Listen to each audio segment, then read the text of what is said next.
Hey everyone, hope you're doing well today. So at the end of The Last Jedi, we are left with a resistance that is battered and bruised. How will they possibly stand a chance against the First Order, the entire lot of them, and of course against the Senate himself? Well, today I want to talk about all the stuff the Resistance has been doing since the Battle of Crate, and everything that I'm going to go over is coming from the new canon books, Resistance Reborn, Spark of the Resistance, the Allegiance comics, and the Galaxy Edge books and comics. So to start, the First Order has not been making things easy for the Resistance.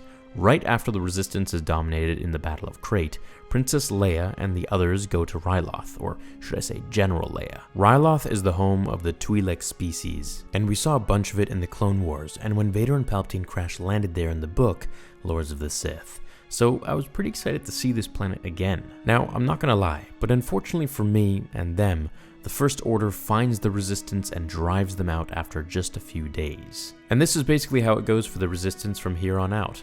Any planet that has any connection to the Resistance is totally overwhelmed by the First Order, so as to dissuade any planet from rendering them of any aid. Even planets who allow the Resistance to land at all are invaded. It's like a zero tolerance policy, and basically there's not a single planet that's willing to take them. So the Resistance ends up on a garbage planet called Anoet, since it has no sentient population and its pollution shields them from the First Order's long-range sensors. During all of this, the real action is happening with the rest of the Resistance, who are trying to steal ships, weapons, and to find more people to join the Resistance. Now you may recall that at the end of The Last Jedi that Leia sends out that distress signal for help when they land on Crate, but not a single ship comes. Not even one responds. So if you're like me, you might have been thinking it was pure betrayal and fear. Well, it turns out there was a little more to it.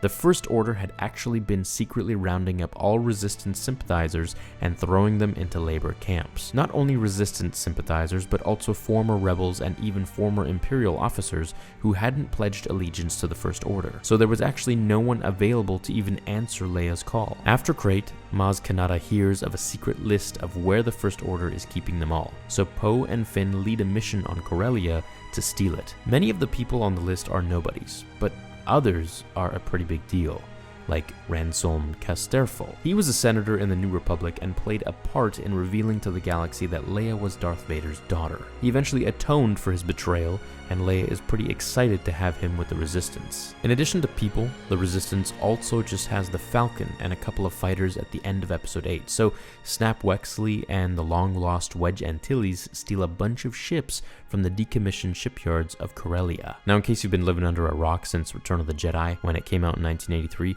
Wedge Antilles was one of the few rebel pilots who survived the Battle of Yavin and even delivered one of the kill shots against Death Star 2. Leia and Rey also travel to Mon Cala, where they meet with Admiral Akbar's son and Lee Char's son and obtain a bunch of huge cruisers from them. Now, unfortunately for the planet though, the First Order invades as soon as they leave, and we're left on a cliffhanger as to what happens to the planet. So I think it's safe to say that we may see Mon Cala in Episode 9, which would be super cool. I think it'd be awesome to see it finally on the big screen. Maybe we'll even get a flashback of when Vader went there with the Inquisitors. So, the Resistance is going around rescuing prisoners from the First Order, seeking out remote shipyards for ships, and scouring the galaxy for a permanent base. Finally, Leia sends Vi Moriarty to Black Spire on Batuu, which is the actual name for Galaxy's Edge. She establishes the first real Resistance base and tells the Resistance to come, but then Kylo Ren's ship invades them and leaves us with another cliffhanger. So I'm calling that this invasion may even be the opening scene of Episode 9.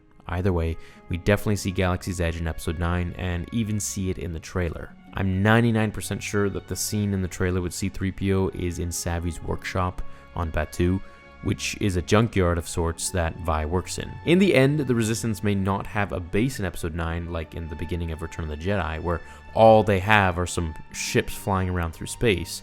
So they'll be starting in a weak position for sure, and they'll have to overcome everything to defeat the First Order. It's definitely the ultimate David versus Goliath story, and I hope it'll be an epic battle to end all battles. But that's what Star Wars has always been about, right? The Rebel Alliance never stood a chance against the might of the Empire, yet still managed to win time and time again. I'm looking forward to seeing how it all plays out. Hope you enjoyed this canon video, leave a like if you did, and I'll see you in the next one.